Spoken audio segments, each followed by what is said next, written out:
यस्य भूमिः प्रमा अन्तरिक्षमुतोदरं दिवं यश्चक्रे मूर्धानं तस्मै ज्येष्ठाय ब्रह्मणे नमः। सर्वेभ्यो नमो नमः।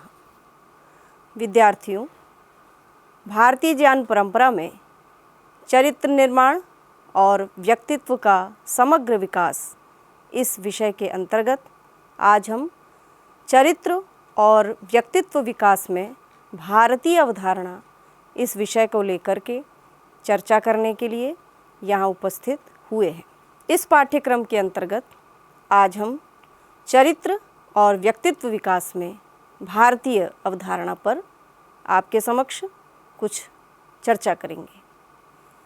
विद्यार्थियों, यह आप समझ चुके हैं कि शिक्षा ही माध्यम है चरित्र को विकसित करने का, स्वयं को व्यक्तित्ववान बनाने का। यह सत्य है कि भारत की वर्तमान शिक्षा पद्धति पाश्चात्य जगत की देन है, अतः उसमें पाश्चात्य सभ्यता, संस्कृति, संस्कार, जीवन दर्शन और रीति नीति का समावेश होना स्वाभाविक है। पाश्चात्य जीवन के मूल में भौतिकतावाद की प्रधानता है। उस भौतिकता को विकसित करना ही पाश्चात्य जगत के लिए सर्वतोमुखी विकास करना है। वर्तमान में भारत में प्रचलित शिक्षा पद्धति के मूल में पाश्चात्य जगत के इसी भौतिकवादिता की छाप दिखाई पड़ती है। यह हमारे देश की आध्यात्मिक संस्कृति के सर्वथा प्रतिकूल है। यह हमें हमारे लक्ष्य से विमुख कर रही है, हमें अपने भारतीय संस्कारों, चारित्रिक गुणों से रहित कर रही है। इसीलिए आज हमें चरित्र और व्यक्तित्व को समझने व समझाने की आवश्यकता पड़ रही है। अतएव राष्ट्रीय शिक्षा नीति का नवीनीकरण 2020 के रूप में किया गया है, जिसमें हमें पुनः अपनी संस्कृति, सभ्यता, भाषा, चरित्र आदि की ओर लौटाने का सत प्रयास किया जा रहा है। यह पुनर्जागरण का युग है। हमें सजग होना है।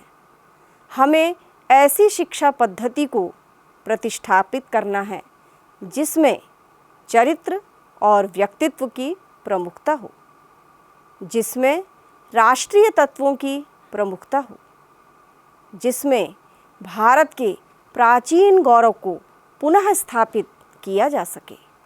इतना ही नहीं, वर्तमान शिक्षा की नींव एक ठोस जीवन दर्शन, भारत के चारित्रिक आध्यात्मिक दर्शन के आधार पर खड़ी की जानी चाहिए, जिससे कि भारतीयों में चरित्र संपन्नता, व्यक्तित्व संपन्नता, आत्मविश्वास एवं सुदृढ़ता का समावेश हो सके और भारत संपूर्ण विश्व को अपने चरित्र का संदेश देकर मनु की इस घोषणा के अनुसार स्वं स्वं चरित्रम शिक्षेरन् पृथिव्यां सर्वमानवाः इस सूक्ति को सार्थक कर सके।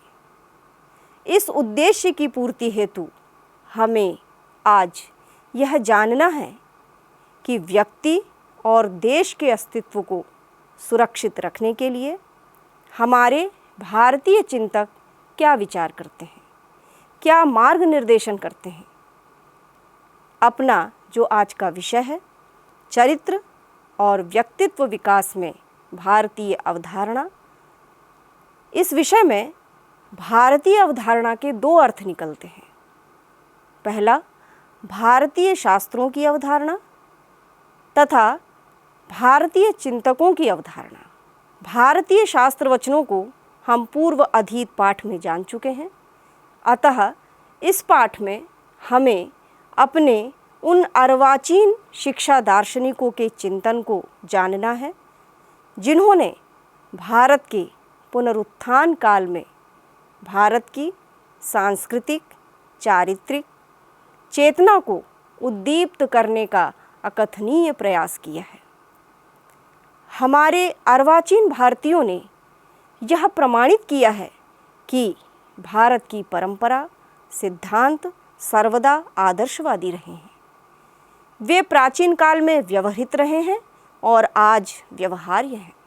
स्वामी विवेकानंद जी के नाम से हम सर्वथा परिचित हैं। स्वामी विवेकानंद जी ने अपने गुरु श्री रामकृष्ण परमहंस से जो ज्ञान शिक्षा प्राप्त की थी, उसे सारे विश्व में प्रसारित करके विश्व धर्म का विकास किया। उन्होंने पाश्चात्य जगत को वेदांत सिद्धांत और भारत को व्यावहारिक वेदांत की शिक्षा दी थी। इस प्रकार लोक जीवन के उद्धार एवं उत्थान का मार्ग दिखलाया। वे भारतीय शिक्षा में चरित्र निर्माण के उद्देश्य को विशेष महत्वपूर्ण मानते हैं। ज्ञान योग नामक पुस्तक में उनका कथन है कि हम और कुछ नहीं अपितु अपने विचारों द्वारा निर्मित उनके प्रतिबिंब हैं। विचार हमारे भीतर विद्यमान रहते हुए दूर दूर तक संचरण करते हैं। वे हमसे क्या नहीं करा सकते। अतः हम सबको विचारों का बहुत ध्यान रखना चाहिए। स्वामी जी ने मनुष्य के मन की उपमा का एक सरोवर से उदाहरण दिया है। जिस प्रकार सरोवर में उठने वाली कंपन या लहर शांत होकर भी नष्ट नहीं होती, उसी प्रकार हमारे मन में उठने वाली तरंगें शांत होकर भी पूर्णतया नष्ट नहीं होती, अपितु मन पर अपना एक छाप छोड़ती हैं। भविष्य में पुनः उस छाप के उभरने की संभावना बनी रहती है। अतः हमें अपने विचारों को सदैव उन्नत बनाए रखना है। इस प्रकार स्वामी विवेकानंद जी मानवीय उत्थान में विचारों को सर्वाधिक महत्व देते हैं। हम भी स्वामी विवेकानंद जी के इन विचारों से इसलिए पूर्णतया सहमत हो सकते हैं क्योंकि मनुष्य यह शब्द ही मनन, चिंतन, विचार का नाम है। आपको स्मरण होगा, पूर्व पाठ में हमने इसकी चर्चा की है। हमें यह जानना चाहिए कि विचार ही मनुष्य के पतन के भी कारण होते हैं और विचार ही मनुष्य के उत्थान के भी कारण होते हैं। विद्यार्थियों, आप मेरी इस बात को निश्चित समझ रहे होंगे। ध्यान दीजिए, आप जब कुछ विचार करते हैं तो वे विचार और अच्छी अच्छी बातों की ओर प्रेरित करते जाते हैं। ठीक उसी प्रकार यदि हमारा मन अशुद्ध, अपवित्र, गंदे विचार कर रहा है तो हमारे विचार और मलिन होते चले जाते हैं। इसलिए उन पर विराम लगाना, उन पर नियंत्रण करना बहुत जरूरी है। यजुर्वेद के शिव संकल्प सूक्त का मंत्रांश है, तन्मे मनः शिव संकल्पम अस्तु, अर्थात मेरा मन शिव संकल्प वाला हो, अच्छे विचारों वाला हो, कल्याण मार्ग पर ले जाने वाला हो। इस प्रार्थना को करते हुए पूरा शिव संकल्प सूक्त मनुष्यों को सद्विचारों को करने के लिए प्रेरित कर रहा है। स्वामी विवेकानंद जी के ये विचार यजुर्वेद के इसी शिव संकल्प सूक्त के भाव को व्यक्त कर रहे हैं। व्यक्तित्व के संबंध में Swami Vivekananda powers of the mind नामक पुस्तक में कहते हैं कि इस संसार में मनुष्य अपने व्यक्तित्व का निर्माण करने में स्वतंत्र है। विवेकानंद व्यक्तित्व को अपने शरीर और विचार से ऊपर बताते हुए कहते हैं कि मनुष्य में निजी आकर्षण होता है जो दूसरों को प्रभावित करता है। यहाँ तक कि प्रभावोत्पादन में विचारों का महत्व 1/3 होता है और व्यक्तित्व का महत्व 2/3। इतिहास में हमें लिखा मिलता है कि नेताओं के विचारों और शब्दों ने इतना प्रभावित नहीं किया जितना कि उनके व्यक्तित्व ने किया। अतः सभी प्रकार की शिक्षा और प्रशिक्षण, इन दोनों का ध्येय होना चाहिए मनुष्य के व्यक्तित्व का निर्माण। व्यक्तित्व प्राप्त होने पर व्यक्ति जो चाहता है वो कर सकता है।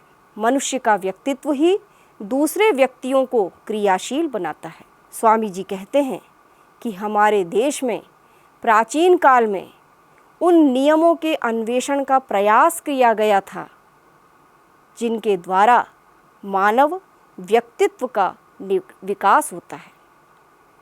योग विज्ञान का यह दावा कि इन नियमों और प्रणालियों पर उचित ध्यान देने से प्रत्येक व्यक्ति अपने व्यक्तित्व को उन्नत और शक्तिशाली बना सकता है।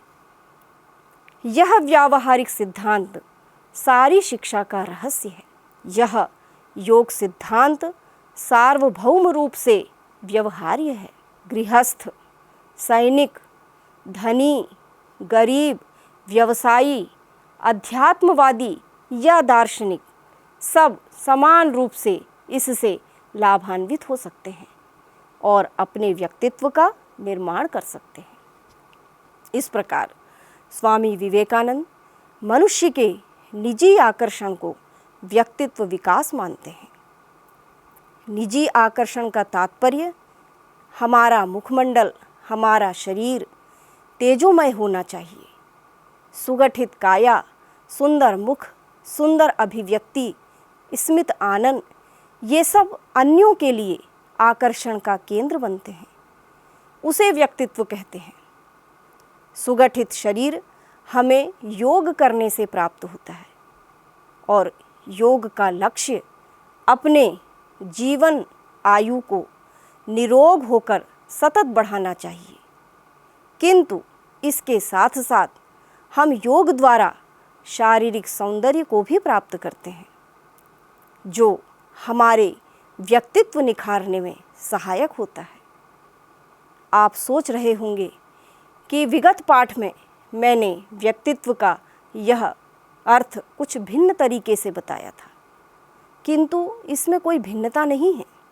देखिए, स्वामी जी के अनुसार जब हमारे विचार पवित्र होंगे तो स्वाभाविक है हम सर्वदा सत्य आचरण करेंगे, सबके साथ अच्छा व्यवहार करेंगे, सबको अपने व्यवहार से संतुष्ट रखेंगे, तो ईश्वर हमसे संतुष्ट हो जाएगा। मैं यहाँ एक गीत की पंक्ति स्मरण कर रही हूँ कि रखें संतुष्ट भगवान के पुत्रों को तो हमसे संतुष्ट भगवान हो जाएगा। बहुत अच्छा कहा है किसी शायर ने कि घर से बहुत दूर है मंदिर का रास्ता, चलो किसी रोते चेहरे को हंसाएं। वास्तव में यही भगवत पूजा है, क्योंकि कर्म ही पूजा है। मंदिर में जाकर भगवत भजन करना और बाहर भगवत रूप में खड़े भिक्षुक के प्रति लापरवाह होना पूजा नहीं है। क्या पता भगवान ही हमारी उस रूप में परीक्षा लेने आए हो और हम उसमें अनुत्तीर्ण हो जाएं, तो कैसे उसकी कृपा हम पर होगी। इन सारी बातों पर ध्यान देने से हम ईश्वर के अत्यंत नज़दीक होते हैं, उसकी कृपा के पात्र होंगे, तो हमारे चेहरे पर उस ईश्वर की कृपा का तेज स्वतः झलकेगा, हमारा आनंद आभायुक्त होगा। यह हमारा व्यक्तित्व होगा। योग करना स्वास्थ्य के लिए बहुत अच्छा है, किंतु योग में बाधाएं आ सकती हैं, पर सदाचरण करने में विचारों के अतिरिक्त कौन सी बाधा। अतः स्वामी जी पहले विचारों को पवित्र करने की बात करते हैं, पुनः व्यक्तित्व की। विवेकानंद जी के इन विचारों के अनंतर आइए अब स्वामी दयानंद जी के विचारों से हम अवगत होते हैं कि वे अपने किन विचारों से हमें चरित्र निर्माण और व्यक्तित्व विकास की ओर प्रेरित करते हैं। समाज परिचित है कि स्वामी दयानंद जी वैदिक धर्म और संस्कृति के आधार स्तंभ थे। उस समय देश की वर्तमान दुर्दशा को देखकर उन्हें अत्यंत क्षोभ हुआ और उन्होंने अपना संपूर्ण जीवन वैदिक अध्ययन और अनुशासन को पुनर्जीवित करने में अर्पित कर दिया। महर्षि दयानंद ने अपनी शिक्षा योजना को आश्रम धर्म पर आधारित किया। उनका मानना है कि ब्रह्मचर्य, गृहस्थ, वानप्रस्थ और संन्यास आश्रम के निर्दिष्ट कर्तव्यों को करते हुए व्यक्ति अनुशासित चरित्र संपन्न होता है। इन आश्रमों को भारतीय संस्कृति में उपदिष्ट 16 संस्कारों से परिष्कृत किया जाता है, क्योंकि संस्कार शरीर और मन दोनों को शुद्ध बनाने के लिए तर्क संगत धार्मिक कर्म है। इन संस्कारों की तुलना हम पाश्चात्य यूजेनिक्स से कर सकते हैं। यूजेनिक्स अर्थात प्रजनन विज्ञान। यूजेनिक्स में शिक्षा को अधिक महत्व नहीं दिया जाता था, किंतु बाद में यह अनुभव किया गया कि यह शिक्षा का संपूरक है। प्लेटो के शब्दों में उनका कहना है कि वास्तव में जिस राज्य में पालन, पोषण और शिक्षा की उत्कृष्ट योजना का अनुसरण होता है, वहाँ के निवासी सद्भाव वाले होते हैं। इन संस्कारों के पीछे केवल शारीरिक उन्नति की ही भावना निहित नहीं है, अपितु इनमें मानसिक उन्नति और पूर्णतया आदर्शवादी चरित्र निर्माण की भावना भी है। दयानंद जी कहते हैं कि माता पिता और शिक्षकों को चाहिए कि बालकों को चोरी, जारी, प्रमाद, आलस्य, मादक पदार्थों का सेवन, मिथ्या भाषण, हिंसा, क्रूरता, ईर्ष्या, द्वेष और मोह को त्याग करने और सद्गुणों अर्थात सत्यता, दया आदि को ग्रहण करने का उपदेश देना चाहिए। अभिमान, छल, कपट, कृतघ्नता से स्वयं अपना ही मन दुखी होता है, फिर अन्यों को कितना होता होगा। इसका अनुमान करके ऐसा व्यवहार छोड़ देना चाहिए। स्वयं विश्वास कुछ करना और कहना कुछ और तथा दूसरे को भ्रम में डालकर अपना स्वार्थ साधन करना कपट कहलाता है। किसी दूसरे द्वारा किए गए उपकार को न मानना और कृतज्ञ न होना कृतज्ञता है। बालक को क्रोध, कटु भाषण और बकवाद नहीं करना चाहिए। उन्हें मधुर और शांत वचन बोलने चाहिए। न अधिक बात करनी चाहिए और न कम। आवश्यकता अनुसार ही बोलना उत्तम है। अपने से बड़ों का सम्मान करना और तन मन धन से उनकी सेवा करना, ये उनका कर्तव्य है।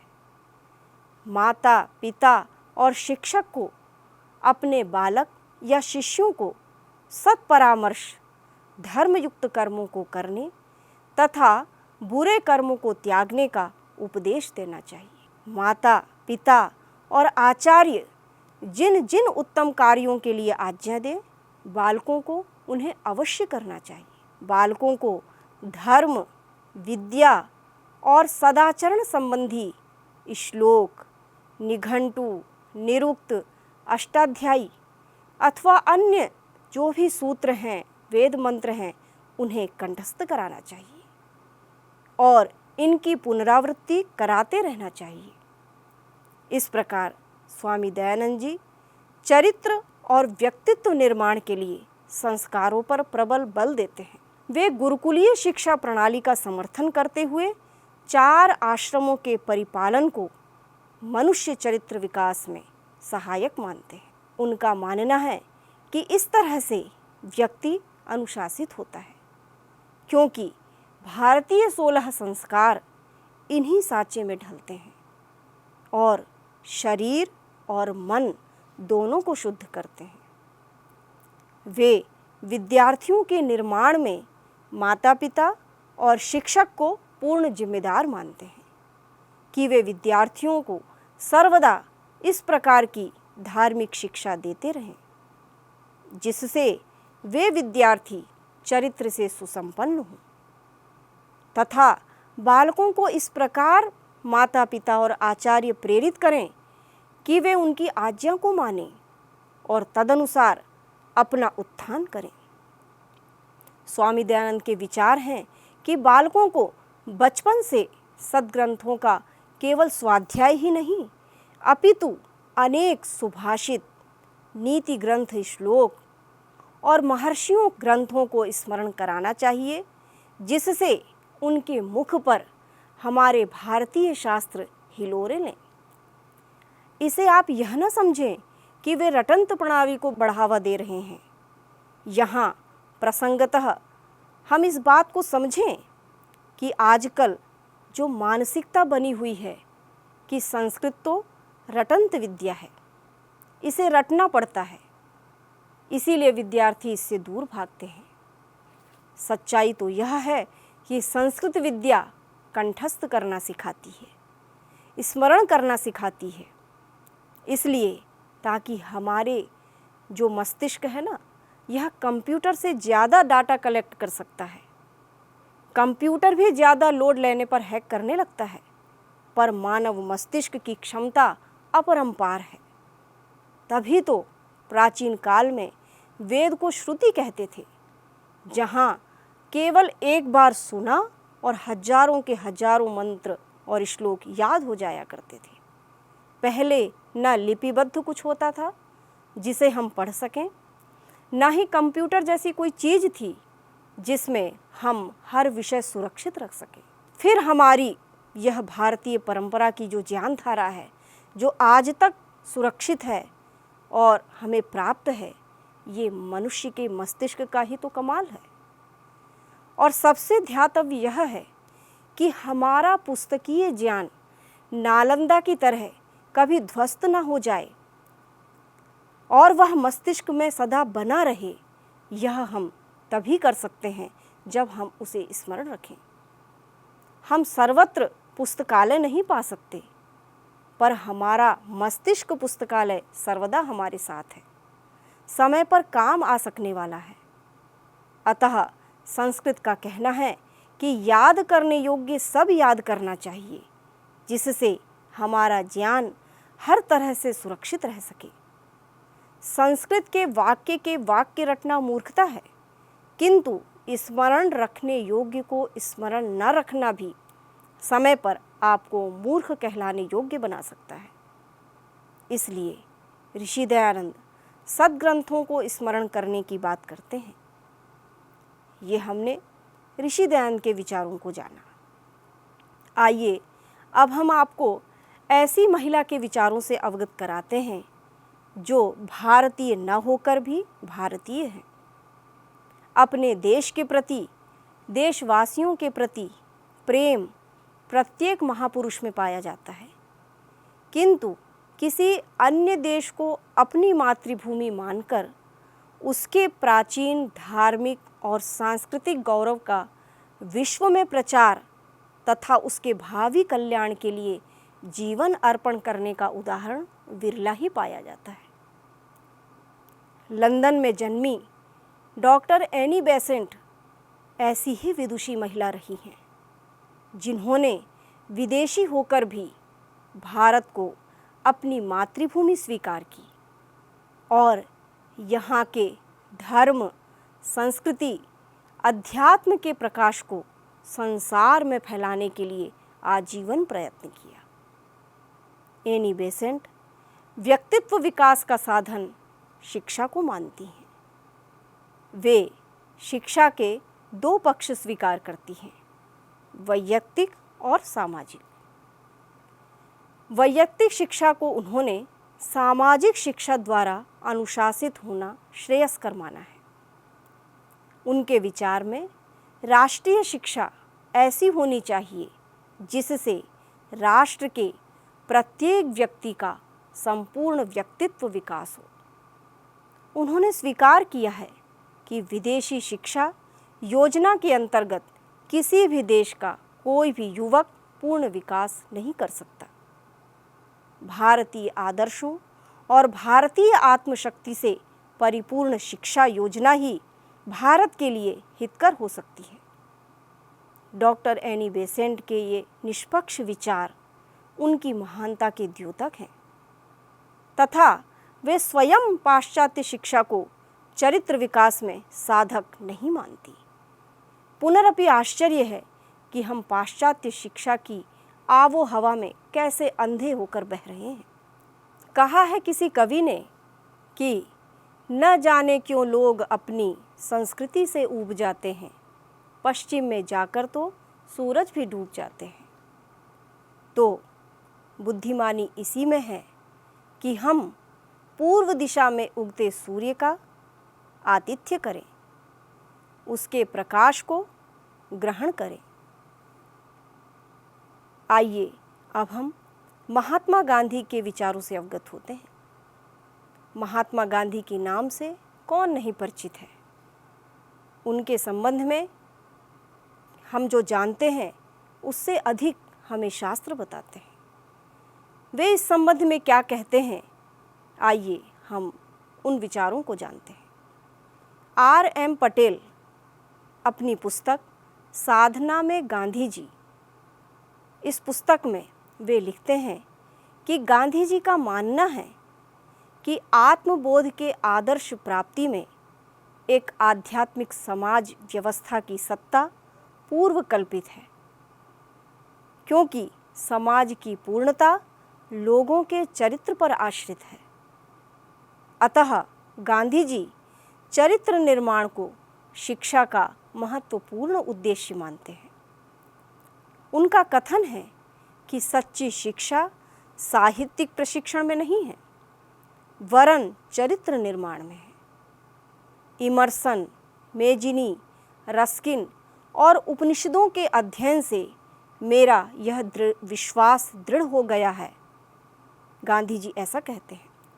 गांधी जी ने चरित्र निर्माण पर इतना अधिक बल दिया है कि यदि उन्हें चरित्र निर्माण और साहित्यिक प्रशिक्षण दोनों में से एक को चुनना हो तो वे साहित्यिक प्रशिक्षण का त्याग कर सकते हैं। एक बार उनसे किसी ने पूछा कि यदि भारत स्वतंत्रता प्राप्त कर लेता है तो आपके विचार में शिक्षा का लक्ष्य क्या होगा? उन्होंने तत्काल उत्तर दिया, चरित्र निर्माण। यह साहित्यिक शिक्षा से अधिक महत्वपूर्ण है, क्योंकि साहित्यिक शिक्षा तो महान लक्ष्य का एक साधन मात्र है। गांधी जी के लिए व्यक्तित्व, चरित्र की पवित्रता एक ठोस शिक्षा के निर्माण के लिए अनिवार्य है। वे निश्चय पूर्वक कहते हैं कि विद्यार्थियों को अपने भीतर खोजना है और अपने व्यक्तित्व चरित्र का ध्यान रखना है। समस्त ज्ञान का उद्देश्य होना चाहिए चरित्र निर्माण। Mahatma Gandhi to the students नामक पुस्तक में लिखते हैं कि हमारा सारा अध्ययन, वेदों का पाठ, संस्कृत, लैटिन और ग्रीक का सही ज्ञान और सभी कुछ, यदि ये सब हमारे हृदय को शुद्ध नहीं बनाते हैं तो हमारे लिए व्यर्थ हैं। इस प्रकार गांधी जी औचित्यता और उत्तम जीवन को हमारे चरित्र का सारभूत अंग मानते हैं और चरित्र निर्माण को शिक्षा का एक महत्वपूर्ण उद्देश्य स्वीकार करते हैं। इस प्रकार गांधी जी अध्ययन की अपेक्षा व्यवहार को अधिक महत्व देते हैं। उनका अभिप्राय है कि आप भले ही पढ़िए कम, किंतु व्यावहारिक प्रयोग ज़्यादा रखिए। गांधी जी के वचन आज अत्यधिक प्रासंगिक हैं, क्योंकि आज विद्यार्थी केवल अपने निर्धारित पाठ्यक्रम को पूरा पढ़ना, अपिच परीक्षा पास करके 6 नंबरों वाली केवल कागज की डिग्री हासिल कर शीघ्रातिशीघ्र कोई आजीविका पा लेने को जीवन की पूर्णता समझ रहे हैं। चरित्र से कोई लेना देना नहीं है। या विद्या सा विमुक्तये। कभी हमारी अध्ययन प्रणाली हमें निर्मुक्त करने की बात करती थी और आज या विद्या सा नियुक्तये, अर्थात शिक्षा वह हो गई है जो हमें कहीं न कहीं नौकरी दिला दे, नियुक्त कर दे। इस लक्ष्य को प्राप्त करने वाली हो गई है। अतः वास्तविकता की ओर आज विद्यार्थियों का ध्यान होना चाहिए। उन्हें इस दिशा में विचार करना चाहिए। भारतीय ऋषि परंपरा के आधुनिक उन्नायक के रूप में श्री अरविंद घोष का नाम भी आता है। उन्होंने अपने व्यक्तित्व द्वारा एशिया की आत्मा का संसार को साक्षात्कार कराया। आज प्राचीन योग के सहज साधक और आत्मदृष्टा के रूप में लोग उनका समादर करते हैं। उन्होंने भावी संतान के लिए जिस गौरवमयी परंपरा का निर्माण किया है वह विशाल और समृद्धशाली है। अरविंद घोष का मानना है कि आध्यात्मिक विकास करना अपनी चेतना का विकास करना है। चेतना को संस्कारित करना ही मनुष्य का परम उद्देश्य है, क्योंकि चेतना ही सृष्टि का आधारभूत तत्व है। अरविंद घोष ने अपने इस एक ही वाक्य में जीवन के परम लक्ष्य को दिग्दर्शित करा दिया है।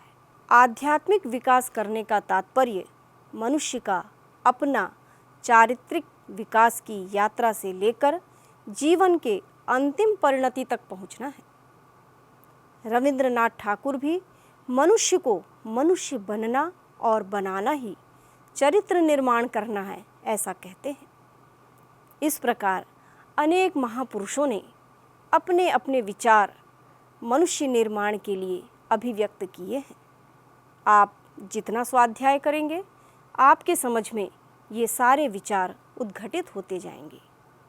आप इन भारतीय अवधारणाओं पर जब मंथन करेंगे तो पाएंगे कि ये सभी चरित्र और व्यक्तित्व विकास से संबंधित भारतीय विचारधाराएं एक दूसरे का अनुगमन कर रही हैं, एक दूसरे की बातों को परिपुष्ट कर रही हैं, परस्पर समर्थन कर रही हैं।